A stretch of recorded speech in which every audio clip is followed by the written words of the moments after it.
Hello po mga kababayan, si Dante Maravillas.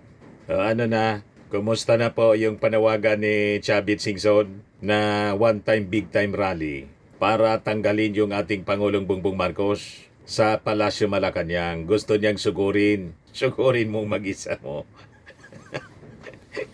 Wala man makinig mga kababayan sa panawagan ni Chavit Singson. Kasi nga po, unang-una, zero credibility. Sino bang maniniwala kay Sabit? Ang ginawa niya mga kababayan, malamang magkasabit-sabit ang buhay niya. Imbes na tahimik, magugulo yung kanyang buhay, baka kalaboso din ang bagsak niya. Sabi ng Palasyo Malacanang, inciting to sedition. So that is the writing on the wall mga kababayan, na dapat maunawaan ni Sabit mga kababayan kung ano ang ibig sabihin. Iba pa? But anyway, si Sabit mga kababayan, tingin natin, may nagkukumpas sa kanyang likuran. Anyway, niya matanda naman si Sabit, ipahamak na rin natin. Isubo natin sa gulo. I want problem. Parang gano'n ang gustong mangyari ni Sabit mga kababayan. Nasa tingin natin, diversionary tactic ng mga politikong sumabit sa flood control scandal. Di ba? Ang daming mga kalyado ng previous administration kasi po ang nasabit. Karamihan dito barkada ni Sabit. Di ba? Kaya yun panawagan po ni Sabit Singson sa press con niya. Sayang lang ng gastos. Sa bagay, marami namang pera si Sabit na galing sa kung saan-saan. Di ba? Yun ang ginagastos niya mga kababayan sa papreskon. Siyempre, may gastos doon. May sobre yun. Doon sa mga nag-attend na in-invite niyang members ng media para patulan siya. And siyempre, yung plano niyang mobilization ng rally, yan kung may pumatol. Di ba? Ang tingin natin, yung papatol, yung mga dating grupo na mga kaalyado nila, yung PDP Laban, yung partidong gustong iluklok si Sara, at yung mga nuisance na grupo, yung mga dating nanggugulo po. Yung pinuno ng isang grupo ng mga retired generals, si Romeo Poquis po, nakasuhan na. On bail siya ngayon kasi isinerve yung warrant of arrest, pinusasan doon sa naiya mga kababayan. Malamang yun din ang abuti ni Sabit. Malinaw po yung panawagan niyang command responsibility daw ng ating Pangulo. Hindi po ito usapin ng accountability, kundi tingin natin diversionary. Diversionary niya, Mr. Maravillas, sa ano? Gustong ilihis nila yung accountability. Ang totoong may accountability po, yung mga senador and some members of Congress na itinuro po ng mga witnesses during the hearing sa Senado ng Senate Blue Ribbon Committee. So itong pag-ingay po ni Sabit, malinaw po na diversionary tactic, nililihis doon sa mga totoong personalities na Sabit. Iba po, ito yung mga malinaw na balita, mga kababayan. Nililihis nila dito, lawmakers and construction firm, contractors, that ties, that bind. Report ng Rappler. Yan o. Kailan to? August 18, 2025. Ito yung mga personalities po na lumabas sa investigasyon o. Napakalinaw po. Bongo, Chis Escudero, Joel Villanueva. Nakita ninyo ang ginagawa na diversionary? So yun ang tingin natin mga kababayan. Pilit nilang nililihis. And I think ginagamit itong si Sabit para isabit mga kababayan ang ating Pangulo at saka si Martin imbes yung mga itinuturo ng mga testigo. Iba po. Sabi rito, Bongo is again diverting the issue of his contractors' involvement in the bogus flood control. Sabi dito sa Inquirer, Bongo prioritize evacuation centers, not anomalous flood control projects. Sabi mismo ni Bongo, i-prioritize niya yung evacuation centers, not the anomalous flood control projects, sabi sa report ng Inquirer. Yung mga evacuation centers, hindi na sana ito kailangan kung matitino yung pinagawa ng mga flood control projects. Kasi yung mga communities, mga kababayan, hindi tatamaan po ng mga baha kung matitino yung flood control projects. So nakita ninyo kung paano nila dinadivert yung issue. Ito yung mga personalities na binanggit ng witness mismo. Ex-DPWH Yusek Roberto Bernardo reveals meeting with Escudero. Report ng Inquirer. Ito, report ng Rappler. Ex-DPWH official Bernardo tags Escudero Binay Revilla in flood control kickbacks. Ex-DPWH engineer tags Estrada Villanueva in flood control anomalies. Senators deny allegations. So itong mga senador, mga kababayan na mismong itinuro ng mga witnesses sa pag-iimbestiga ng Senate Blue Ribbon Committee, hindi na po napag-uusapan ngayon sa mainstream media. Hindi kayo nakakalata. Binabalik natin ang mga kwentong ito. Kasi naalata natin mga kababayan, may active talaga pong efforts na pagtakpan ang mga totoong sangkot sa flood control anomalies. At isa na ito, mga kababayan, na ginagawa ni Sabit Singson na pagpapreskon na tingin natin isang diversionary tactics. Pilit niyang sinasangkot yung ating Pangulo, wala man nagturo sa ating Pangulo. Kayo lang naman na nagtuturo. Wala mang ebidensya, walang dokumento. Di ba? Pati kay Martin Romualdez. Yan ang pilit ninyong itinuturo. Yung walang dokumento, walang COA audit. Si Gutesa, ang sabi bumaliktad na. Kasi alatado naman po talagang gawa-gawa yung affidavit po, piki pa yung notaryo. After nabasahin po, mali-mali pa yung pagkabasa ng kanyang testimony, hindi na nagpakita kasi ayaw mag-cross-examine kung ano-ano ng mga palusot na rason yung sinasabi sa mga interviews ni Marcoleta. Di ba po? Yun ang malinaw, mga kababayan. So ang tanong ngayon, bakit yung ating Pangulong Bongbong Marcos ang gusto nilang targetin po? Samantalang may pangalan, may mga pangalan, may mga amounts kung magkano yung mga kickbacks, lugar at mga testigong tumuturo dito sa mga senador. Yan ang malaking tanong. So makikita natin mga kababayan dito sa mga ginagawa nila, ang pattern. Makikita natin yung target at makikita din natin malinaw yung intensyon. Dinadivert nila ang issue mga kababayan sa mga personalities na totoong salarin.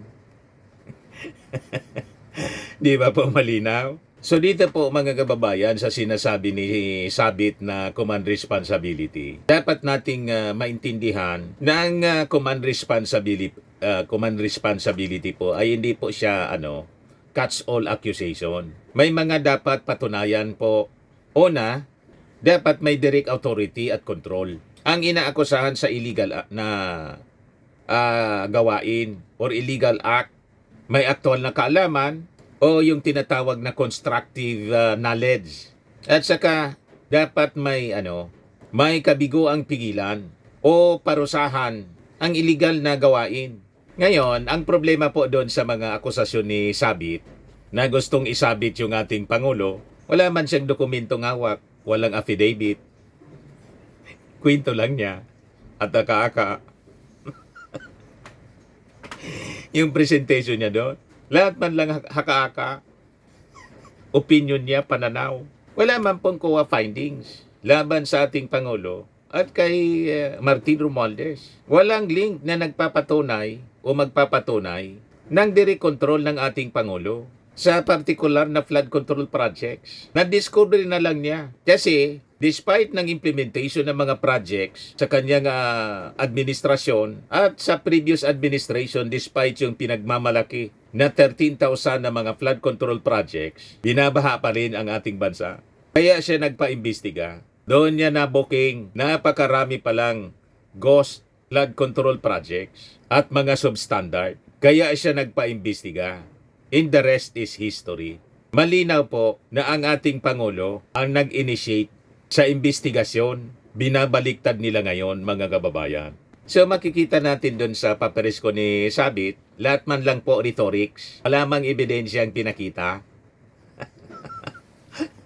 Kwento lang niya. So habang abala, sila mga kababayan sa pagsisigaw ng command responsibility, nakita naman po natin sa Senate investigation, yung Senate testimonies, kung sino yung mga sabit. Di ba? May mga pangalan ng mga senador, yung prinesent ko po sa inyo. Yan o.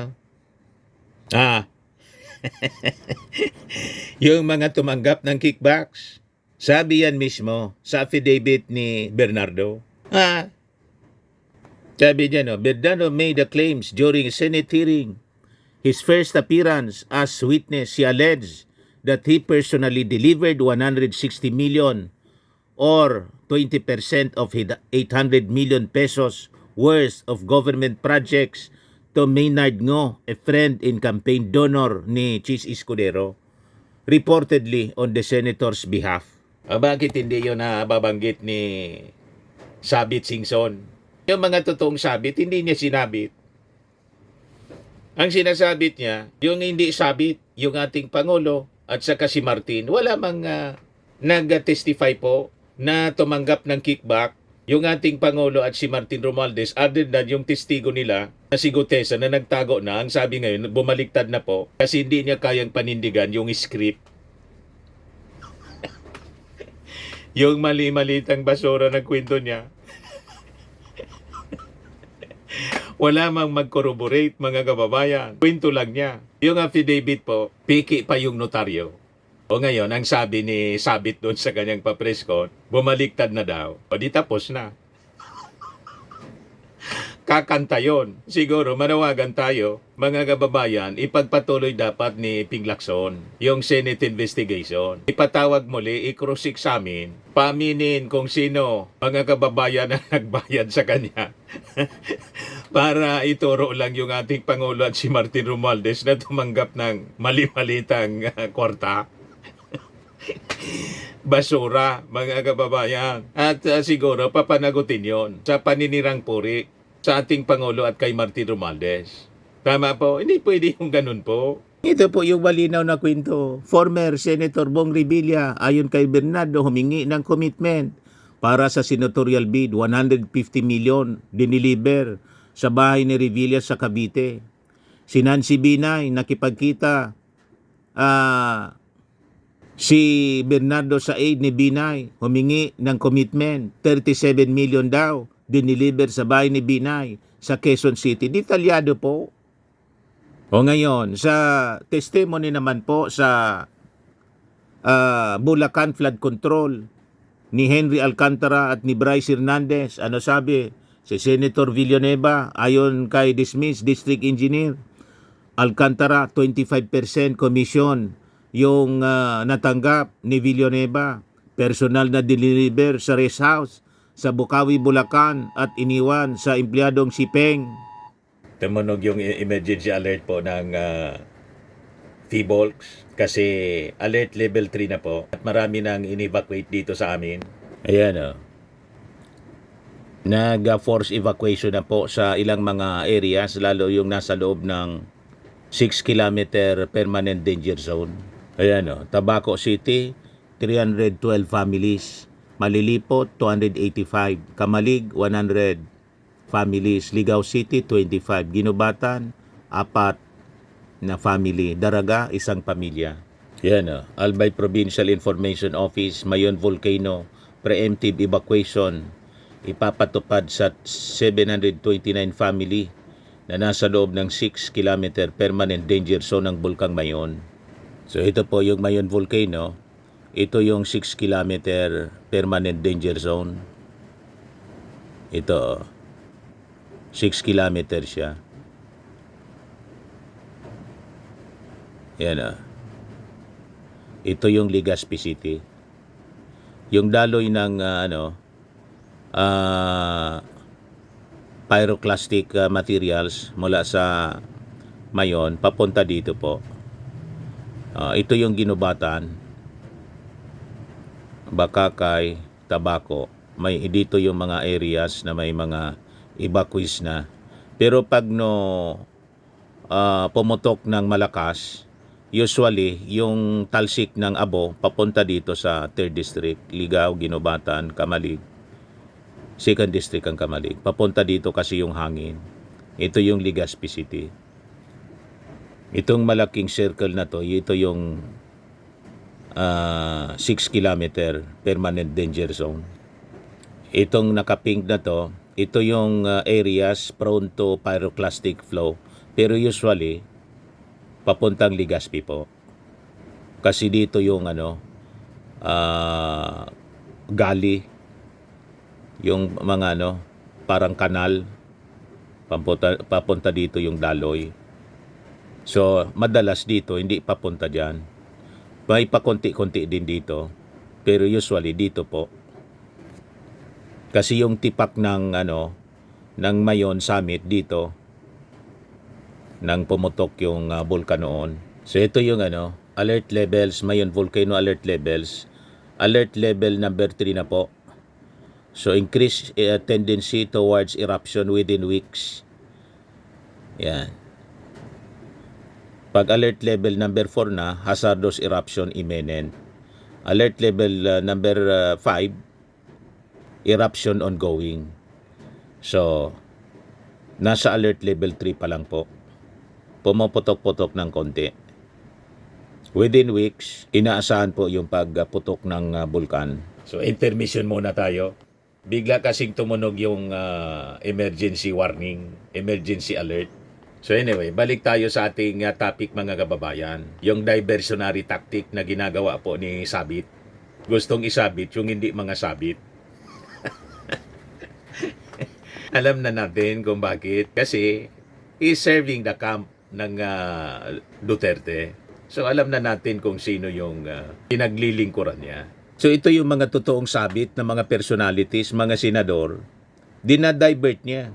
Yan mula sa testimony mismo ng mga witnesses tulad ni Henry Alcantara, ni Bryce Hernandez. Yan, Senator Jinggoy Estrada. Ayon kay Hernandez, 350 million binaba noong 2025 sa ilang project sa Bulacan. Yung kickback, 30% diniliver. Lumabas ang item sa GAA. So kung accountability talaga yung gustong mangyari ni Sabit Singson, yung mga totoong sabit yung dapat subject ng kanyang presscon. Hindi yung ating Pangulo at saka si Martin Romualdez na wala man nagtuturo sa kanila other than si Gutesa na bumaliktad na daw ayon mismo sa kanya. Bumaliktad kasi hindi niya kayang patunayan yung kanyang kwento kasi yung kwento niya mas familiar pa sa affidavit niya si Marcoleta kaysa siya mismo. Malinaw po na scripted para siraan yung ating Pangulo. Huwag kami sabit. Gusto mong isabit yung hindi sabit. Ngayon, dahil sa ginagawa mo, malamang ikaw yung masabit dito. Inciting to sedition. Dahil sa panawagan mo na one time, big time rally at gusto mong sugurin yung palasyo. At saka, hinamon pa yung ating Pangulo ng debate. Sino man ang matinong taong makikipagdebate sa'yo? Kahit sa Bible po, hindi ini-encourage yung mga ganyan. Pagpatulan ng mga ganyan, sabi sa Bible po. Yan sabi sa 2 Timothy, chapter 2, verse 23 to 26. Stay away from foolish and stupid arguments. You know that these arguments grow into bigger arguments. As a servant of the Lord, you must not argue. You must be kind to everyone. You must be a good teacher and you must be patient. You must gently teach those who don't agree with you. Maybe God will let them change their hearts so that they can accept the truth. The devil has trapped them into now makes them do what he wants. But maybe they can wake up to see what is happening and free themselves from the devil's trap. Ang walang katuturan na debate, argumento, ang sabi sa Bible, devil's trap, isang patibong ng demonyo. So malinaw po, si Sabit ginagamit ng demonyo. Hindi ako nagsabi niyan, ha? Yan ang sabi na susulat, mga kababayan, sa Bible. Devil's trap. Ang mga pagpasok sa mga walang katuturang debate, argumento. Yung ating Pangulo po, wise minister of God. Ang isang Pangulo po, appointed siyang minister ng Panginoon for good. Sabi sa Romans, mga kababayan. For he is the minister of God to thee for good. At papatol po, mga kababayan, yung ating Pangulo sa walang katuturang debate. Kaya tama yung ating Pangulong Bongbong Marcos na hindi patulan yung mga paghamon na ginawa po ni Sabit. Di ba po? Malinaw. The devil has trapped them and now makes them do what he wants. But maybe they can wake up to see what is happening and free themselves from the devil's trap. Stay away from foolish and stupid arguments. Yan ang pangalawang sulat ni Pablo kay Timoteo. Biblical po tayo, mga kababayan. Huwag tayong pauuto dito. Tama yung matalino yung ating Pangulong Bongbong Marcos. Hindi papatol sa mga ganyang uri ng gawain po. Gawain ng dyablo. So ito dapat, mga kababayan, ang binibigyan natin ng pansin, no? Senators and contractors na may koneksyon sa mga questionable projects. Senator Bongo, ang ama niyang si Desiderio Go, may-ari ng CLTG Builders, top DPWH contractor sa Davao, 1.85 billion na kontrata from 2016 to 2017. Ayon sa PCIJ, itinanggi ayon sa report ng PCIJ. Pero itinanggi ni Go na may impluensya siya. Naniwala kayo? Yung CLTG mismo stands for his name mismo. Si Chis Escudero, inamin niya, mga kababayan, tumanggap siya ng 30 million mula sa may-ari ng Centerways Construction. Si Lawrence Lubiano. Si Joel Villanueva, 20 million donation mula sa San Jose Builders. May active government contracts. Nabanggit man lang ni Sabit Singson, mga kababayan, sa presko niya, hindi. Alam na po kung sino pinaglilingkuran ni Sabit Singson. Tapos ituturo niya si Martin, tapos yung ating Pangulo. Dalawang mastermind daw sa flood control scandal. Tell that to the Marines. Kayo-kayo na lang ang naniniwala sa ganyang kwento. Ngayon, bakit biglang bumaliktad, mga kababayan, si Sabit Singson at binabanatan na niya yung ating Pangulo? Ito yung rason. Ang sabi kasi, tinanggihan ng Pangulo yung kanyang gustong kontrolin daw yung PCSO. Tinanggihan ng ating Pangulo. Pero nag-deny si Sabit. Yan report ng News 5. Wala akong interes, girl. Pinamulaan na ni dating Docosor, Governor Sabit Singson, na interesado siyang maging opisyal ng Philippine Charity Sweepstakes Office. Matapos nasabihin ni Press Officer Yussi Castro na yon ang ugat ng kanyang pagbatikos sa palasyo ngayon. Siyempre, magdi-deny siya. Pero yun daw ang motibo. Tumatawag. Alam naman, kilala kasi siya ng ating Pangulo. Kung ano yung kanyang mga hanap buhay. Alangan man pagbigyan siya. O, di ba? O, di, nadamay sa kalukuhan yan yung ating Pangulong Bongbong mismo. Kaya umiwas po yung ating Pangulo. Alam ng Pangulo kung bakit sumuport siya noong kampanya. Kasi may interes siya. May gusto siyang posisyon na makuha sa PCSO. Kasi alam naman po ninyo kung ano yung hanap buhay ni Sabit. Nga.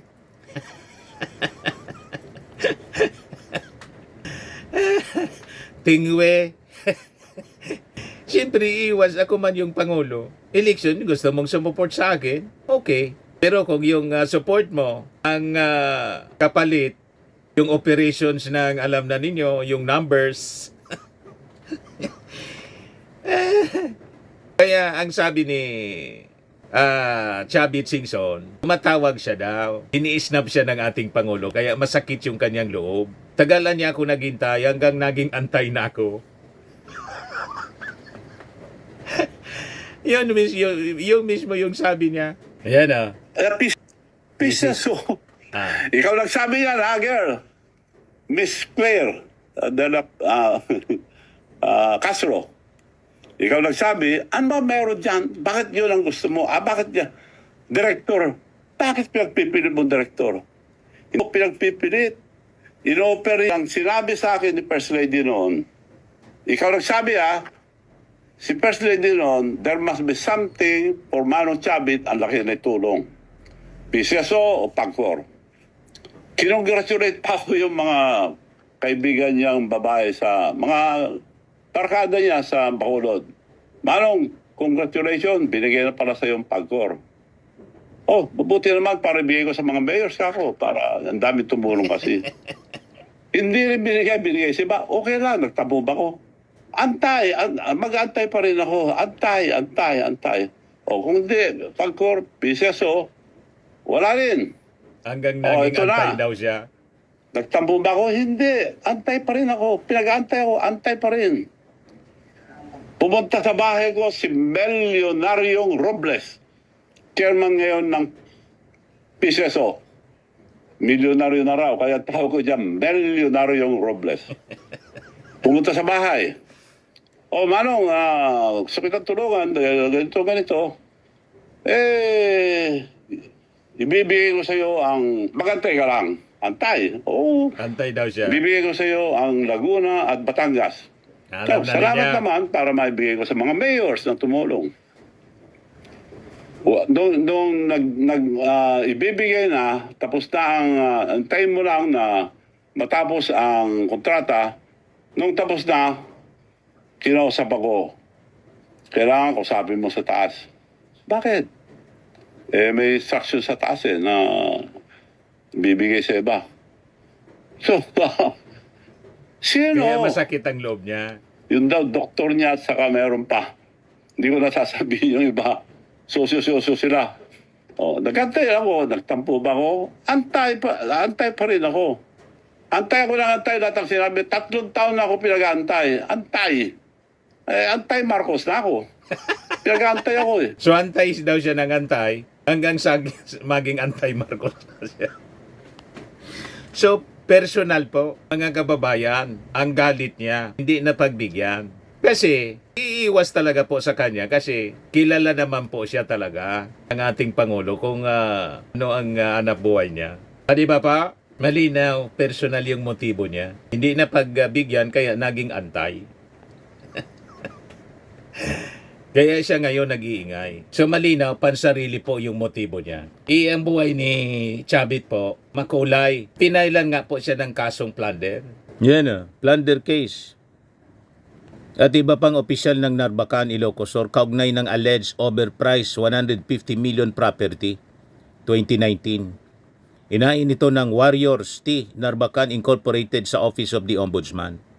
Ang plunder ay isang non-bailable na kaso. So makikita ninyo, malinaw na nililihis ni Sabit ang mga taong totoong sabit sa mga anomalya, regularity sa gobyerno. Yan ang mga senador at siya mismo may kasong plunder. Nililito niya sa totoong issue mga kababayan, yung ating mga mamamayang Filipino. Yung mga personalities na dapat managot, nilalayo niya doon. Ang itinuturo niya yung ating Pangulo, si Martin Romualdez. Wala man nagtuturo ating Pangulo at kay Martin Romualdez na mga testigo. Walang affidavit, walang COA findings. Kaya kung may dapat na managot, mga kababayan, doon dapat tayo tumingin. Kung saan yung may testimonya, may dokumento. Hindi yung papreskon lang, ingay at papreskon.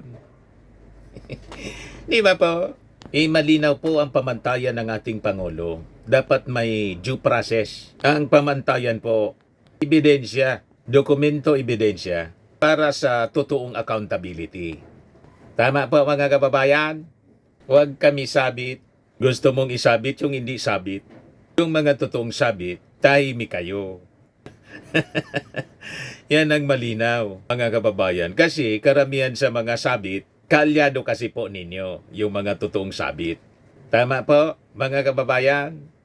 Sa mga naghanap ng malinis and spacious fitness gym, pumunta lang po kayo sa aming Colossal Fitness Gym. We also offer Grab Car Rental with our brand new 2023 model ng Toyota Innova. We also accept booking for those who are planning to travel via PAL, Cebu Pacific, and other airline companies, local and international, and bills payment for Meralco Bills, PLDT, Aleco Bills, etc. Ang Colossal Fitness Gym is located at 3rd floor Security Bank Building, Landco Business Park, Legazpi City, Albay. For inquiries, look for Chilon Maravillas. Contact number 0966-802-0949. Yan yung aming Innova. Lagi na pong matao sa amin. Pati mga foreigners po, tingnan ninyo. Mga British tourists sila. Ang lalaki ng katawan na, mga kababayan, nag-gym sa amin. Ito naman po, Indian National. Ito mga mga European sila. Ito naman yung bago naming product na binibenta online, Eye Glow Serum. Whitening po siya galing sa South Korea.